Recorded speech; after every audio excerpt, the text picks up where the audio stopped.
Thrissur Peechi dam റിസർവോയറിൽ വീണ 4 പെൺകുട്ടികളിൽ 2 പേർ മരിച്ചു. തൃശൂർ പട്ടിക്കാട് സ്വദേശി അലീന, ആൻ ഗ്രേസ് എന്നിവരാണ് മരിച്ചത്. ഡാമിലേക്ക് വീണ കുട്ടികളിൽ ഒരാളുടെ നില ഗുരുതരമായി തുടരുന്നു.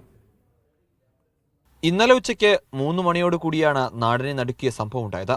തിരുനാൾ ആഘോഷത്തിനായി കൂട്ടുകാരുടെ വീട്ടിലെത്തിയതാണ് ആൻ ഗ്രേസ്, എറിൻ, അലീന എന്നിവർ. ഉച്ചഭക്ഷണത്തിന് ശേഷം 5 പേരടങ്ങുന്ന സംഘം റിസർവോയർ ഭാഗത്തേക്ക് ഇറങ്ങി. പുഴയുടെ തീരത്തു നിന്നും ഫോട്ടോ എടുക്കുന്നതിനിടെ കാലുവഴുതി 4 പേർ വെള്ളത്തിലേക്ക് വീഴുകയായിരുന്നു. കരയിൽ നിന്ന കുട്ടിയുടെ കരച്ചിൽ കേട്ട വീട്ടുകാരും നാട്ടുകാരും ഓടിയെത്തി കുട്ടികളെ രക്ഷപ്പെടുത്തി. തൃശൂരിലെ സ്വകാര്യ മെഡിക്കൽ കോളേജിൽ ചികിത്സയിലിരിക്കെ രാത്രി 12:30ക്കാണ് അലീനയുടെ മരണം. ഇന്നുച്ചയ്ക്ക് 1:30 കൂടിയായിരുന്നു ആൻ ഗ്രേസ് മരിച്ചത്. പീച്ചി ഡാമുമായി ബന്ധപ്പെട്ട് ഒട്ടനവധി അപകട മേഖലയാണ് ഈ കുട്ടികൾ പോയ സ്ഥലങ്ങൾ. അപകട മേഖലയിൽ കൂടിയാണ് കടന്നുപോയത്. ഡാമിന് ഒട്ടേറെ താഴ്ച, വളരെയധികം വെള്ളത്തിന് താഴ്ചയുള്ള ഒരു മേഖലയാണ് ആ പ്രദേശം. അപ്പോൾ ഒരു കുട്ടി വെള്ളത്തിലേക്ക് പോയാൽ മറ്റുള്ള കുട്ടികളെ പിടിച്ച് രക്ഷപ്പെടുത്തുവാനായിട്ട് ശ്രമിക്കുന്നതിൽ എല്ലാ കുട്ടികളും വലിയ ആഴത്തിലേക്കാണ് വീണുപോയത്. ഇരുവർക്കും മസ്തിഷ്ക മരണമാണ് സംഭവിച്ചത്. ഇവർക്കൊപ്പമുണ്ടായിരുന്ന എറിൻ ഗുരുതരാവസ്ഥയിൽ വെന്റിലേറ്ററിൽ തുടരുകയാണ്.